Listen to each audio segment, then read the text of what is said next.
Welcome to Talk Tickers. So, Five Below just dropped its Q2 earnings and, wow, this wasn't just a beat, it was a major statement. The numbers tell a pretty incredible story of a company that is absolutely firing on all cylinders. So let's break down exactly what happened and, more importantly, what it means for the road ahead. So what was the big headline number that got everyone's attention? Well, get this. A massive 31% beat on adjusted earnings per share. I mean, this wasn't just inching past Wall Street's guess. This was a powerful signal that the company's strategy isn't just working, it's working really, really well. But you know, that 31% beat? That's really just the tip of the iceberg. To truly get a feel for how they pulled this off, we've got to dig in and deconstruct the numbers behind what was a truly landmark quarter for them. Looking at the numbers, the beat was just significant on every single level.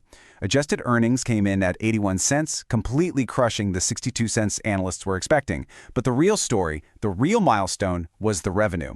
At over $1 billion, this was Five Below's first ever billion-dollar sales quarter outside of the crazy holiday season.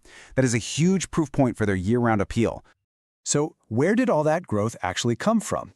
Well, the engine behind it was a stunning 12.4% jump in comparable sales. And here's the key. Look at what drove it, an 8.7% surge in transactions. That means it wasn't just people spending a little bit more, it was more people actually coming into the stores to shop. And for any retailer, that is one of the healthiest signs you can possibly see. And here's the kicker. All this growth is being built on an incredibly solid foundation. We're talking about a company sitting on nearly $670 million in cash with zero debt. That kind of financial firepower gives them so much flexibility to keep growing their footprint, which they did by adding 32 net new stores this quarter alone. And you know, the market certainly took notice. The stock popped over 4.5% in pre-market trading right after the report. Now, this kind of reaction suggests the results didn't necessarily surprise investors, but it did something more important. It validated their already bullish expectations. It's like the market wanted to see proof, and boy did Five Below deliver. Okay, so numbers like these, they don't just happen by accident. So let's pivot from the what to the why. Management is crediting this powerful flywheel strategy where a few key decisions are creating what feels like unstoppable momentum. At the very heart of this is a simple three-part formula from CEO Winnie Park. First, a relentless focus on wow, newness, to keep the products feeling fresh and exciting. Second, they're pairing that with a move to simpler whole dollar pricing. And third, they're backing it all up with just good old-fashioned retail blocking and tackling, getting better at keeping the right stuff on the shelves. And this entire strategy is really wrapped up in a new company mantra, something the CEO has been repeating: the customer is our boss. It signals a really disciplined, renewed focus on the entire shopping experience, from what's on the shelf all the way to how easy it is to check out. Now, here's what's so different this time around. In past years, you could often tie Five Below's success to a single hot fad, right? Like fidget spinners. But this quarter's growth was incredibly broad-based. They saw strong momentum in 6 of their 8 major product categories, or worlds as they call them. This points to a much more sustainable, much less fad-dependent business model. So, an incredible Q2 is in the books. But the big question for any investor is always, can they keep it going? Let's take a look at their guidance for the rest of the year and how they're planning to handle the single biggest risk to their plan. This quarter's strong performance gave management all the confidence they needed to raise their full-year guidance across the board. They're now expecting higher sales, stronger comps, and significantly better earnings for the entire year.